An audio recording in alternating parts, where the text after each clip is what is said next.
Sabe aquela gordurinha que algumas pessoas já acordam com isso muito inchado? Outras pessoas têm excesso de pele aqui embaixo que envelhece. Outras pessoas reclamam que o olho tá caidinho, tá com um aspecto de cansado. Então, a gente tem uma cirurgia para isso, que é chamada blefaroplastia, cirurgia das pálpebras. E hoje a gente vai conversar sobre isso. Meu nome é Ana Cláudia Roxo, eu sou cirurgiã plástica. E hoje eu vou conversar tudo sobre blefaroplastia. Vamos lá?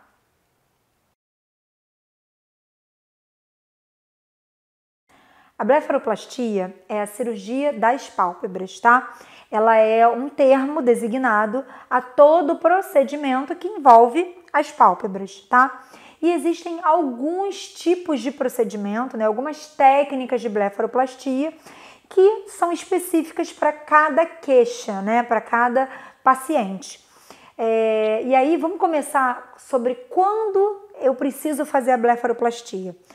Normalmente, o envelhecimento dessa área aqui do olhar, ele começa a partir dos 40 anos, tá?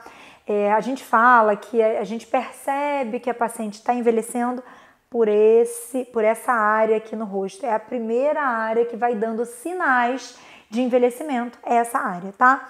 Então, às vezes eu recebo paciente que fala assim, nossa, mas eu tô nova, eu tenho 42 anos, já preciso operar a pálpebra? Talvez sim, né? Tem paciente que precisa operar a pálpebra mais cedo do que outras. E aí a idade, né, em torno da qual a gente precisa começar a pensar são os 40 anos, tá? Não quer dizer que todo mundo precise, tá? Mas essa é a idade mais ou menos onde algumas pacientes já apresentam esses sinais de envelhecimento, é nessa área, tá? E aí a blefaroplastia, como a gente tem pálpebra inferior e pálpebra superior, a blefaroplastia ela pode envolver só pálpebra superior, só pálpebra inferior ou as duas áreas, tá? E como é que a gente identifica isso? Então, quais são as alterações que a gente pode ter na pálpebra? E é muito legal a gente conversar isso, porque existe algum confundimento em relação a isso e eu vou explicar.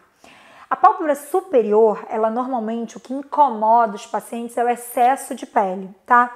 E aí a estrutura da face do paciente, ela vai ser muito responsável por esse envelhecimento mais precoce ou não. Por exemplo, paciente de órbita funda, a órbita é essa área aqui em volta dos olhos, né, que envolve os ossos aqui da área dos olhos, tá? Paciente de órbita mais funda, eu tenho uma órbita mais funda, um olho mais para dentro. Esses pacientes, eles demoram mais a ter excesso de pele na pálpebra superior, a ter excesso de gordura e de pele na pálpebra inferior. Mas isso não quer dizer que vão envelhecer mais devagar, não. Né? Também a falta de gordura, o olho mais encovado, né? Esses pacientes que têm a órbita mais funda, eles ficam com o olho encovado mais rápido, eles têm isso aqui mais fundo mais rápido, e isso também faz parte do envelhecimento. Então são pacientes que não vão necessitar de retirada de pele, mas talvez necessitem de algum procedimento para equalizar, para subir um pouco esse fundo dos olhos, tá? Então, nesses pacientes, a gente pode fazer só lançar mão, num primeiro momento do envelhecimento, de uma lipoenxertia, uma enxertia de gordura, tá? Ou mesmo de uma injeção de ácido hialurônico, e aí não é cirurgia, tá? Mas voltando a falar da pálpebra superior, os primeiros sinais de envelhecimento aí são o excesso de pele, né? Aquele paciente que fala assim, nossa, eu passo um delineador, eu vou botar uma sombra e eu começo a borrar meu olho porque eu tô com excesso de pele na pálpebra superior, tá? E aí, realmente, né, o procedimento a se fazer é a retirada desse excesso de pele, tá? Muitas das vezes, gente, a pálpebra superior não tem tanta pele, mas há uma pitose da cauda da sobrancelha, tá? E a pitose da cauda da sobrancelha é outro assunto que pode ser abordado, né? Que pode ser tratado de diversas maneiras. Hoje em dia, com o advento da toxina, a gente consegue elevar a cauda da sobrancelha de maneira não cirúrgica. A gente coloca a toxina aqui desse lado, melhora as ruguinhas finas e eleva a cauda da sobrancelha. Com o passar dos anos, se o paciente já estiver numa década mais elevada, sexta década de vida, o paciente tem uma pele mais fina, esse paciente se beneficia muito de um procedimento realmente cirúrgico na cauda da sobrancelha que se chama Castanhares, tá? Qual é o ônus desse procedimento? Uma cicatrizinha aqui na cauda da sobrancelha, mas O paciente mais velho, que tem a pele mais fina, ele cicatriza muito bem, muito melhor do que o paciente mais jovem, que tem mais colágeno, produz mais fibroblastos, a cicatriz fica mais avermelhada há mais tempo. Então, nesses pacientes da quinta, sexta década, né, que tem a pelezinha mais fina, muitas das vezes eu indico sim um Castanhares, um procedimento para reposicionar a sobrancelha, e com isso a gente não precisa tirar tanta pele, tá? Mas esse não é o objetivo, não é que eu não quero tirar pele, é que por mais que a gente tire pele da pálpebra superior, esses pacientes que têm uma pitose, uma queda da sobrancelha, eles vão ter uma pelinha excedente que não é da pálpebra superior e não resolve com só a retirada dessa pele ali, tá? Nos pacientes que são jovens e têm pitose, a gente associa a toxina ao procedimento. Então, o que eu converso? Faz a sua toxina 30 a 45 dias antes, posiciona bem a sua cauda da sobrancelha e aí a gente faz a pálpebra superior já com a cauda da sobrancelha onde a gente quer deixar, tá? A toxina, gente, também é muito importante para essa área, é um adjuvante nessa área. Não adianta só fazer a cirurgia de pálpebra e não complementar com uma toxina, por quê? É muito comum o paciente chegar para mim e falar assim, doutor, olha, essas ruguinhas aqui, eu quero tirar essas ruguinhas. A gente não tira essas ruguinhas na cirurgia de pálpebra. Essas ruguinhas são rugas de movimento. Rugas de movimento não são tratadas cirurgicamente. A cirurgia trata alterações estáticas, excesso de pele, né, o que ficou do que aquele movimento gerou. Mas o movimento em si precisa ser tratado com a toxina, tá? Então, eu já vou falar que essas ruguinhas aqui do lado, que o paciente reclama pra caramba, isso não é tratado na cirurgia de pálpebra, não tem como. É tratado com a toxina. Então, a toxina é um adjuvante na blefaroplastia, tá? Legal. Agora vamos falar sobre a pálpebra inferior. Na pálpebra superior também a paciente pode ter uma bolsinha de gordura, alguma coisa que a gente também precisa tirar. Então é aquele puff eyes que a gente chama, né? O paciente que acorda, fica aquela bolsinha aqui em cima, a gente faz a cirurgia, a retirada de pele com a retirada de bolsinha, tá? Agora vamos falar sobre a pálpebra inferior, que a pálpebra inferior é um assunto bem específico. Por mais que a gente ache que a pálpebra superior, que é a pálpebra móvel, né, que é o que a gente mexe, a pálpebra inferior ela é muito mais importante na manutenção do olhar, né, da funcionalidade dos olhos do que a superior. Então é nessa pálpebra que a gente precisa ter um cuidado um pouco maior. Por que eu digo isso? Porque muitas das vezes o paciente chega para mim e fala assim, ó, puxa essa pele aqui e fala assim, olha a quantidade de pele que eu tenho na minha pálpebra inferior, eu quero tirar isso tudo. É possível? Não, não é possível. A pálpebra inferior ela tem uma função de sustentar, né, toda essa estrutura aqui do olho, tá? Então ela sente, né, muito mais com a cirurgia do que a superior. Então a gente precisa fazer uma ressecção de pele muito moderada sempre, porque a ressecção excessiva de pele pode causar, né, a atração, né, e o mau posicionamento dessa pálpebra, que isso causa ao paciente muito mais incômodo do que na pálpebra superior, tá?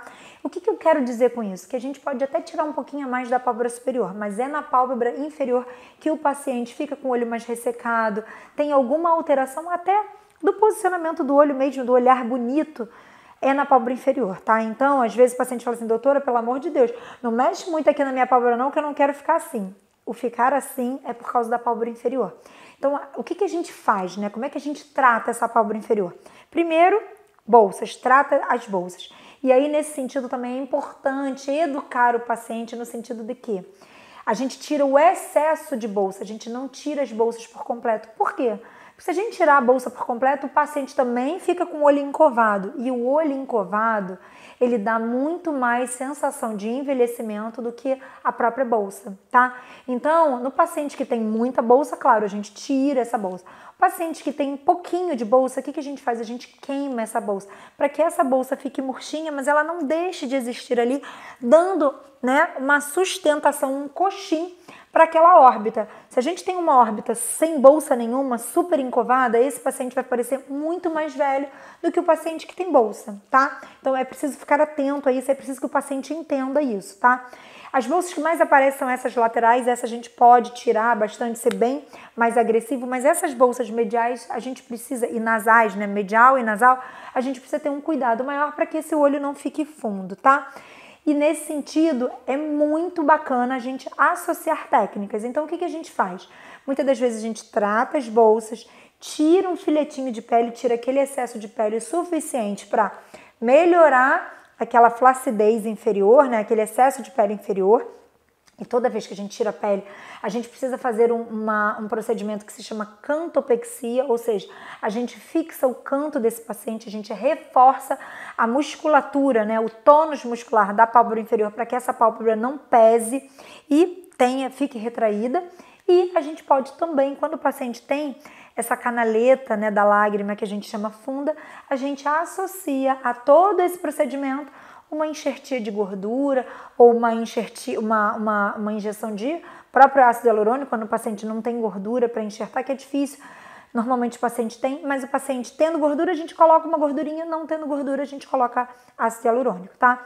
Então é muito importante que o paciente saiba que a pálpebra inferior precisa ser tratada com um cuidado todo maior, porque grandes retiradas de pele, grandes retiradas de gordura podem ser muito mais prejudiciais do que o próprio aspecto da pele, tá? E o aspecto dos olhos. Então é importante saber que essa pálpebra inferior, depois que ela já tem alguma flacidez de pele, né, flacidez muscular, isso tudo vai ser tratado na cirurgia, mas isso precisa ser mantido, porque essa pele aqui é muito fininha. E aí o paciente, depois que ele operou, ele vai sempre ter que fazer algum procedimento para manter a boa qualidade dessa pele e manter essa pele sempre tratada, rejuvenescida, tá? Então a cirurgia de pálpebra, ela trata sim a queda da sobrancelha, o excesso de pele, o excesso de bolsa superiormente, o excesso de pele com moderação e o excesso de bolsa na pálpebra inferior, além daquela flacidez, aquela pálpebra que você puxa, ela vem, né? A gente consegue tratar essa flacidez muscular com a blefaroplastia, tá?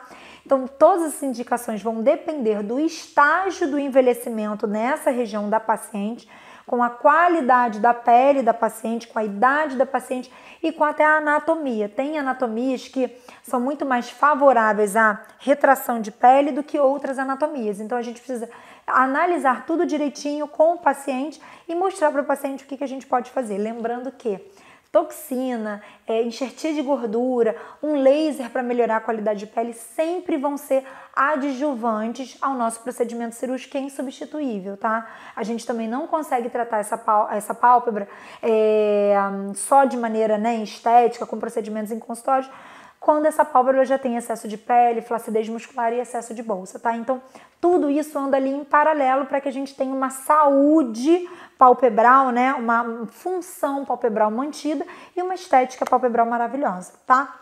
Então é isso sobre cirurgia de pálpebra. Se você tiver dúvida, deixa aqui que eu vou ter o maior prazer de responder.